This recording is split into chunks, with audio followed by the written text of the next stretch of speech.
کیوں نہیں؟ میں نے سوچے بغیر جواب دیا۔ مائرہ میری بہن ہی نہیں میری روح تھی اور اپنی روح کے لیے میں سب کچھ کر سکتی ہوں۔ ابھی مائرہ کو دنیا سے رخصت ہوئے 6واں ہفتہ تھا۔ میں نے اس مشن کا بیڑا اٹھایا۔ چچا اس بات کے حق میں نہ تھے۔ ان کا خیال تھا کہ یہاں مجرم اس انداز کے نہیں ہوتے۔ جرم کرنے والا اتنے دنوں میں نہ جانے کہاں چلا گیا ہوگا۔ ہم یہ غلطی کر کے خدا نہ خواستہ دوسری بچی کو بھی کہیں نہ گنوا دے۔ اس رات جب وہ مائرہ کے کمرے میں سوئی، مجھے لگا اس کی روح میرے آس پاس بھٹک رہی ہو۔ اس کی یادیں، اس کے وجود کی خوشبو اس کے بستر میں بسی ہوئی تھی۔ اس رات بہت دیر بعد مجھے نیند آئی، حالانکہ خالہ میرے قریب سو رہی تھی۔ اگلی صبح جمعہ تھا۔ ٹھیک اسی وقت مائرہ کا لباس پہن کر میں گھر سے نکلی۔ مجھے لگا جیسے میں خود مائرہ ہوں اور اس کی روح مجھ میں سما گئی ہے۔ میں نے خود کو آئینے میں دیکھا، اس کی طرح بال بنا کر بالکل مائرہ کا پرتو لگ رہی تھی۔ کوئی نہیں پہچان سکتا تھا کہ میں سائرہ ہوں، مائرہ نہیں۔ گھر سے نکلتے ہی محسوس ہوا جیسے میرا ذہن میرے قابو میں نہیں ہے۔ قدم بے اختیار ادھر اٹھ رہے تھے جدھر سے گزر کر وہ گئی تھی، اور جھاڑیوں تک پہنچ کر اس کا دوپٹہ الجھ گیا تھا۔ آج میں نے وہی دوپٹہ اوڑھ رکھا تھا۔ پہلے میں نے کتابوں کی دکان پر رک کر ایک رسالہ خریدا، پھر اس رستے پر ہو لی جہاں میری بہن کو گھسیٹ کر جھاڑیوں کے اندر ڈالا گیا تھا، مگر اس جگہ ایک لمحے کو ہی رک پائی اور قدم آگے بڑھا دیے۔ سڑک تک کوئی سامنے آیا اور نہ پیچھے اور نہ ہی دائیں بائیں نظر آیا۔ گھر میں سلامتی سے آتے دیکھ کر امی نے اللہ کا شکر ادا کیا۔ ان کے خیال میں چچا کے ساتھ آئی تھی، لیکن میں اکیلی آئی تھی۔ میری نگرانی کرنے والے مجھ پر کہاں سے نظر رکھے ہوئے تھے یہ بھی معلوم تھا۔ 3 دن اس طرح میں امی سے خالہ اور خالہ سے امی کے گھر آئی۔ چوتھے روز انسپیکٹر نے ابو کو بتایا کہ قاتل گرفتار کر لیا گیا ہے۔ قاتل کون تھا اور کیسے پکڑا گیا یہ بھی عجیب روداد ہے۔ وہ اسی دکان کا ایک ملازم تھا جہاں سے مائرہ گزرتی تھی۔ وہ اسے دیکھتا اس کے دل میں مائرہ کے لیے جانے کیسے جذبات پیدا ہو گئے کہ وہ اس سے تنہائی میں بات کرنے کا خواہش مند ہوا۔ شاید مائرہ نے اس کی میلی نگاہوں کو پہچان لیا تھا، تبھی اپنے تیور کڑے رکھے۔ دکان پر بات کرنے کی ہمت نہ ہوئی تو اس جنونی نے سنسان میدان میں روک کر بات کرنا چاہی، مگر مائرہ نے اسے ڈانٹ دیا۔ غالباً اسی روز میری بہن نے مجھ سے یہ وعدہ لیا تھا کہ اگر مجھے کچھ ہو جائے تو تم میری امی کے پاس رہنا۔ مائرہ کے قتل ہو جانے کے بعد مجھے دکان سے گزرتے ہوئے دیکھ کر وہ شخص حیرت زدہ رہ گیا کہ مائرہ تو مر چکی ہے، یہ دوسری مائرہ کہاں سے آ گئی؟ بے شک وہ چونک گیا تھا، لیکن مجھ سے کلام کرنے کی ہمت اس میں نہ تھی۔ چوتھے روز جب میں نے دکان میں جا کر رسالہ خریدا تب اس سے نہ رہا گیا، کیونکہ میری آواز بالکل میری جڑواں بہن جیسی تھی۔ اس دن وہ تیزی سے دکان سے باہر نکل گیا اور لمبے لمبے ڈگ بھرتا جھاڑی کی اوٹ میں جا کر ٹھہر گیا۔ اسے باہر جاتے دیکھ کر میں سمجھ گئی کہ یہ مجھ سے بات کرنے کے ارادے سے باہر نکلا ہے۔ جب میں جھاڑی کے قریب پہنچی وہ باہر نکلا ہی تھا کہ اسی لمحے پولیس والوں نے اسے دبوچ لیا۔ یہ پولیس اہلکار قریبی جھاڑی میں چھپے ہوئے 3 دن سے نگرانی کر رہے تھے۔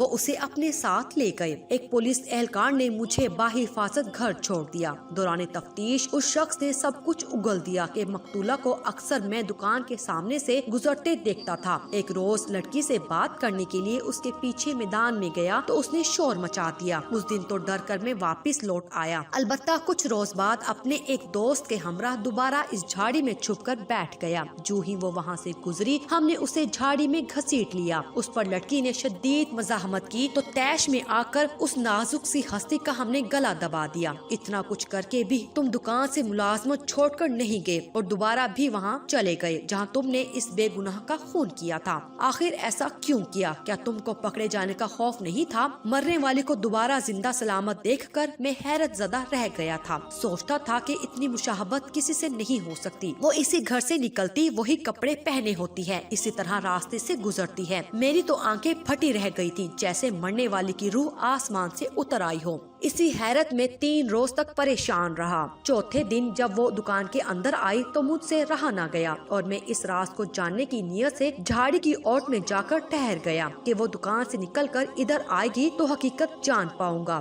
قاتل پکڑے گئے لیکن زخم پھر سے تازہ ہو گیا۔ کئی دن تک ہم غم سے نڈھال رہے۔ آج بھی جب مائرہ بہن کی یاد آتی ہے تو آنسو تھمنے کا نام نہیں لیتے، حالانکہ اس واقعے کو گزرے 40 برس ہو چکے ہیں۔